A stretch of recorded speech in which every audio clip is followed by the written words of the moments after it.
Rabu, tanggal 23 Maret tahun 1994. Merupakan hari yang paling memilukan dalam dunia penerbangan Rusia.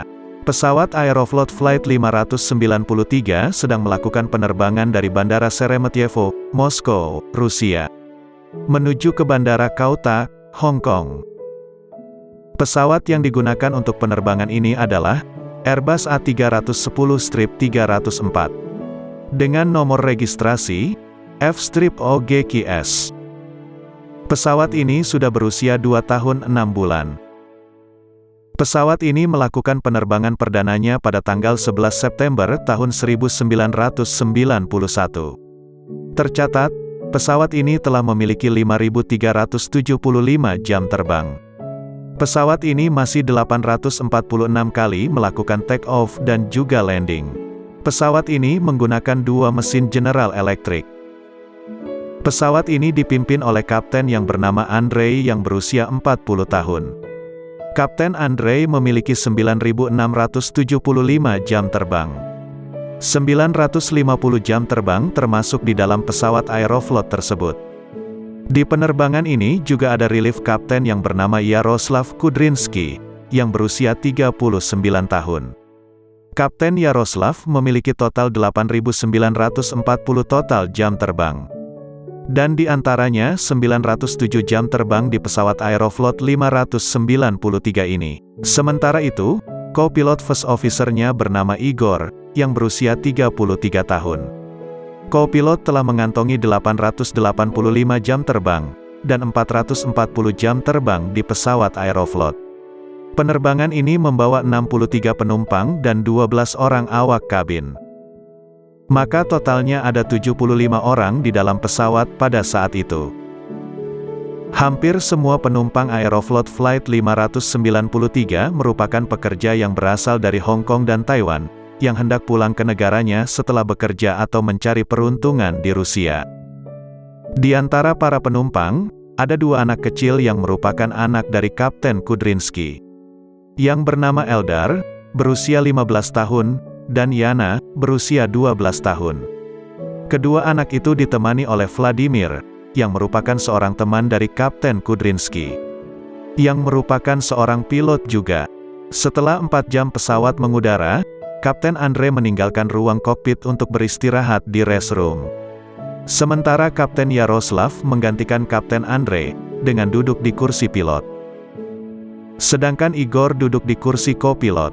Beberapa menit kemudian, Vladimir masuk ke dalam ruang kokpit bersama kedua anak Kapten Yaroslav.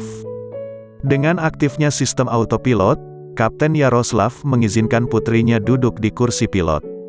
Kemudian anak perempuannya meminta izin ke ayahnya untuk memutar sebuah tombol di ruang kokpit. Kapten Yaroslav dengan halus mengatakan, untuk tidak memegang tombol apapun di ruang kokpit. Kapten Yaroslav lalu mengubah heading pesawat untuk memberi kesan kepada putrinya, seakan-akan putrinya sedang menerbangkan pesawat. Kapten Yaroslav membelokkan beberapa derajat pesawat ke arah kiri. Setelah itu kapten kembali mengubah arah pesawat ke arah seharusnya menggunakan sistem autopilot. Co-pilot Igor menghubungi ATC untuk memberi informasi keberadaan posisi mereka. Beberapa saat kemudian, putra dari Kapten Yaroslav, Iri, dia juga ingin duduk di kursi pilot. Kapten Yaroslav kembali mengubah heading pesawat untuk memberi kesan kepada putranya. Setelah itu kapten kembali mengubah ke arah yang semestinya menggunakan sistem autopilot. Kapten juga mengaktifkan mode navigasi otomatis, agar pesawat kembali ke rute yang sudah ditetapkan menuju ke Hong Kong. Akan tetapi, tiba-tiba saja putra Kapten Yaroslav memutar kolom kontrol, dan menyebabkan pesawat bertentangan dengan sistem selama 30 detik. Akibatnya komputer sistem di pesawat mengubah aileron ke manual control. Co-pilot Igor bertanya kepada putra Kapten Yaroslav, kenapa pesawat tiba-tiba mengarah ke kanan. Eldar juga tidak paham kenapa pesawat mengarah ke kanan. Kemudian ayahnya bertanya, apakah pesawat berbelok ke kanan dengan sendirinya? Namun Eldar menjawab, kalau pesawat berubah ke kanan dengan sendirinya. Tak ada yang tahu kenapa pesawat berbelok ke kanan. Co-pilot mengatakan kalau pesawat melakukan holding pattern. Flight path indicator berubah menampilkan flight path baru. dan menunjukkan pesawat sedang berputar. Flight path menunjukkan pesawat berbelok 180 derajat. Posisinya mirip dengan pesawat yang sedang melakukan holding. Pesawat miring ke arah kanan 45 bahkan sampai 90 derajat. Dalam situasi seperti itu, pesawat mulai kehilangan ketinggian dengan sangat cepat. Karena pesawat mengalami G-force, co-pilot kesulitan meraih kontrol kolom.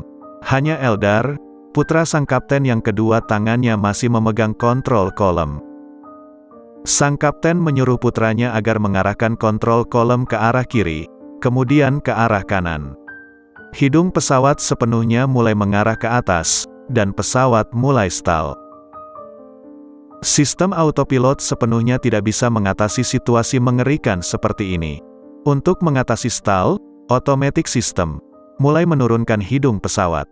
Pesawat mulai menukik tajam ke arah bawah. Kapten kembali menyuruh putranya agar menaikkan kembali hidung pesawat. Karena mengalami G-force, Kapten Yaroslav tidak bisa bergerak dari kursinya untuk mengendalikan pesawat. Co-pilot mulai menaikkan hidung pesawat, namun dia terlalu tinggi menaikkan hidung pesawat, sehingga pesawat stall kembali.